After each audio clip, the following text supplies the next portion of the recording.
एक गांव में सुरभि नाम की एक बूढ़ी औरत गांव के बाहर एक झोपड़ी में जीती थी। वो अपने जायदाद को अपने बच्चों को बांटकर अकेली ही रहती थी। एक दिन सुरभि घर में काम कर रही थी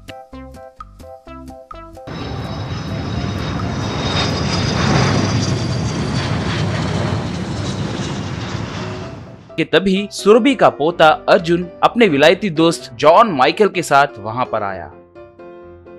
दादी दादी कहकर जोर से पुकारने लगा। जाओ रे, मैं तुमसे बात नहीं करूंगी।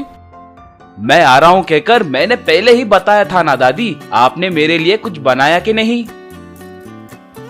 इससे पहले भी तुम आ रहे हो कहकर कई बार बोल चुके हो। हर बार कुछ ना कुछ पकाकर तुम्हारे लिए इंतजार करना और तुम्हारा ना आना, मेरे बनाए व्यंजनाओं को पड़ोस के बच्चों में बांट देना मुझे आदत सी बन गई है। इसीलिए इस बार मैंने कुछ नहीं पकाया है।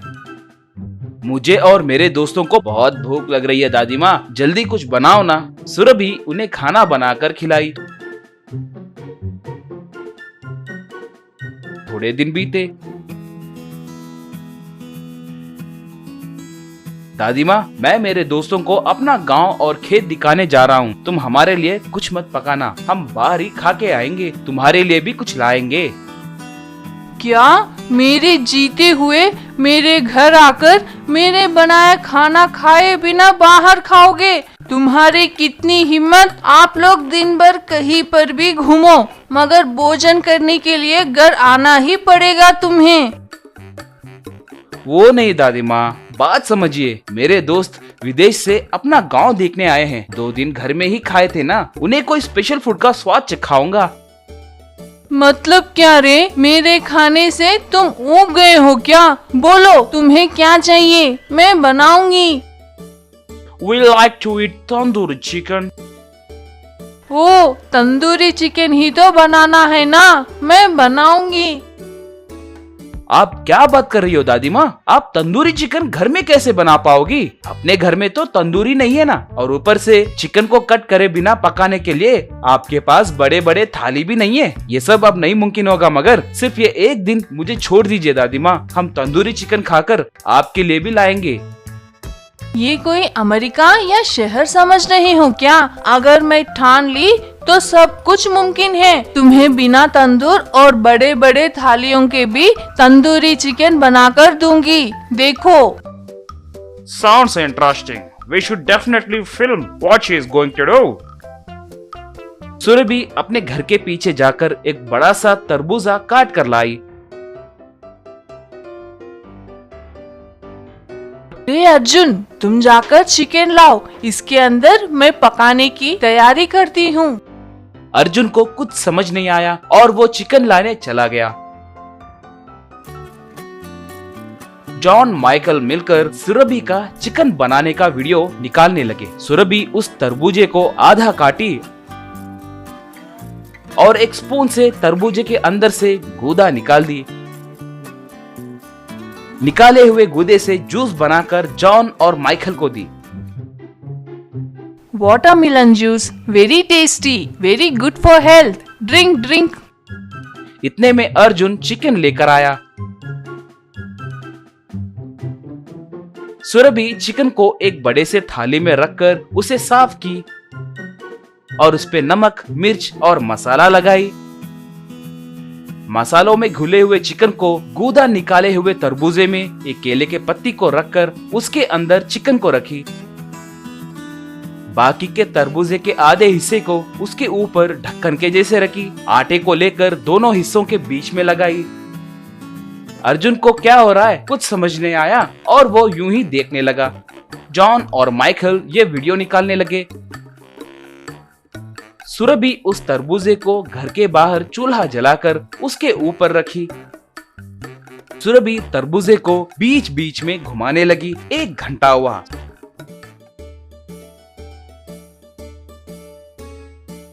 सुरभि उस तरबूजे को बाहर निकालकर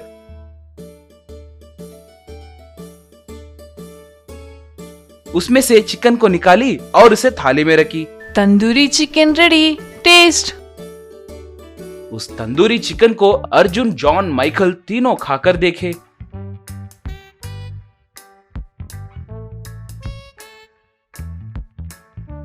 अर्जुन तालियां बजाते हुए, वाह बहुत स्वादिष्ट है दादी माँ। वाओ, अमेजिंग दादी जी। Really fantastic. जॉन उस वीडियो को सोशल मीडिया में पोस्ट किया। बस वो वीडियो बहुत वायरल हुआ।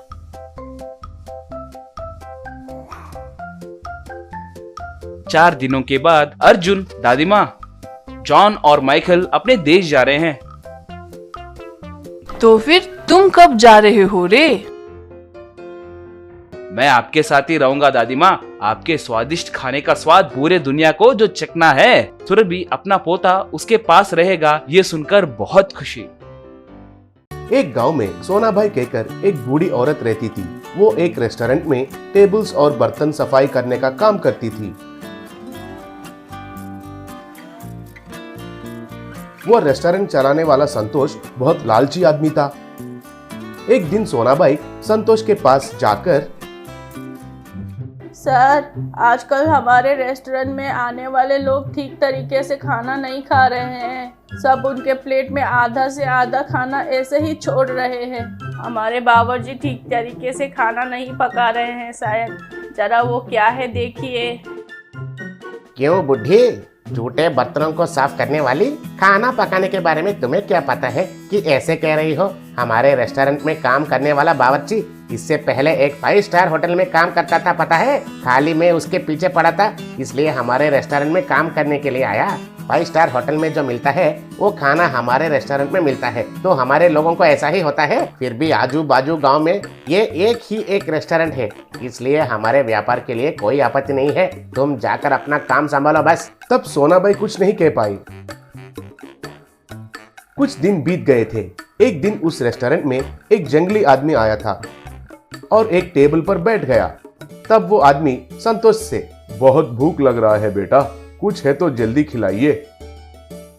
हेलो, कौन हो भाई तुम? ये कोई धर्मशाला समझ रखे हो कि मुफ्त में खाना खिलाएंगे? इधर पैसे रहेगा तो खाना मिलता है, पहले इधर से निकलो। तब वो आदमी 2 सोने के सिक्के निकालकर टेबल के ऊपर रखा। उनको देखकर संतोष को और भी लालच पैदा हुआ। सॉरी सर, ये आपका खुद का घर समझिए। मिनटों में आपको क्या चाहिए वो पकवाता हूँ, रुकिए। कुछ देर के बाद संतोष उस रेस्टोरेंट के मेनू में जो भी आइटम्स है वो सब बनवा कर उस जंगली आदमी के टेबल के ऊपर रखा। तब वो आदमी इतना सारा खाना देखकर हैरान रह गया। ये सब खाना खाली मेरे लिए ही है क्या? तब उनके सामने रखा हुआ खाना को खाकर देखा, लेकिन उसे बिल्कुल पसंद नहीं आया। तब उधर से सारे आइटम्स को टेस्ट किया, लेकिन उसको कोई भी आइटम पसंद नहीं आया। तब वो जंगली आदमी टेबल के ऊपर रखा हुआ 2 सोने के सिक्के लेकर बाहर जाने के लिए उठा। तभी सोनाबाई उधर आई।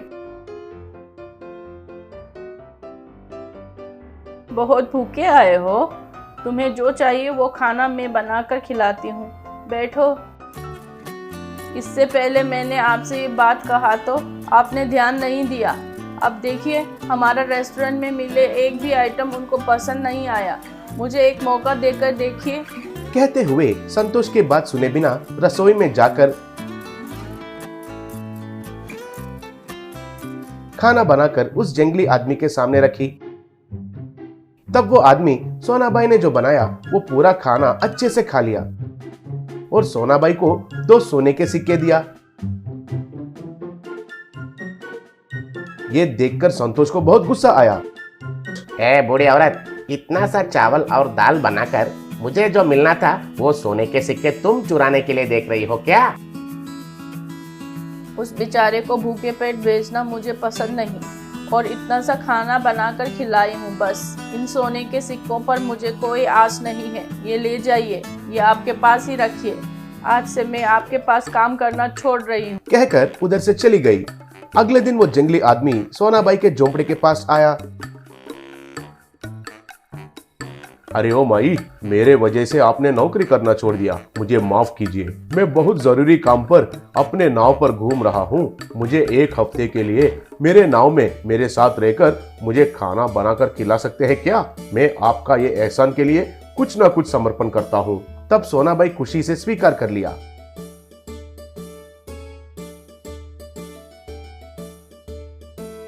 सोनाबाई उस जंगली आदमी के साथ जाकर उनका बैम्बू बोट पर चढ़ गई और उस बैम्बू बोट में घूमते हुए उस आदमी को खाना पकाना शुरू किया। वो आदमी सोनाबाई के हाथ से बना हुआ खाना बहुत पसंद से खाने लगा। 1 हफ्ता गुजर गया। माई, ये पूरा हफ्ता मेरे साथ रहकर मुझे स्वादिष्ट खाना बनाकर खिलाकर मेरा भूख मिटाने के लिए ये लीजिए, मैं आपको बदले में ये दे रहा हूँ, कहकर कुछ और भी सोने के सिक्के उनको दिया। सोनाबाई बहुत खुश हो गई। माई, मैं हर हफ्ते आपके लिए ये बैम्बू बोट बेचता हूँ। आप इस नाव में आकर हमारे लोगों को आपका खाना स्वाद कराना होगा। 1 हफ्ते के बाद सोनाबाई उस बैम्बू बोट में उन जंगली वालों के पास गई और उन्होंने जो पकड़े थे वो जंगली मुर्गियों के साथ उस बोट में ही स्वादिष्ट सब्जी बनाई। एक बड़ा सा बैम्बू में बिरयानी तैयार किया। वे लोग सोनाबाई का बना हुआ खाना खाकर बहुत खुश हो गए और सोनाबाई को और भी सोने के सिक्के देने लगे। सोनाबाई हर हफ्ते उस बैम्बू के बोट में उन जंगली वालों के पास जाकर कई तरीके के पकवान बनाकर उनको खिलाकर उनका दिया हुआ सोने से बड़ी धनवान बन गई। बाद में सोनाबाई खुद एक बड़ा सा रेस्टोरेंट शुरू किया और पूरा पकवान बर्तनों में नहीं लेकिन बैम्बू के लकड़ियों से बनाना शुरू किया। उन बैम्बू से बना हुआ खाना सबको अच्छे लगने से उनका व्यापार एकदम बढ़ गई। सोनाबाई जितना भी धनवान बनने पर भी हर हफ्ते उन जंगली वालों के पास जाकर उनको खाना बनाकर खिलाना तो नहीं छोड़ी,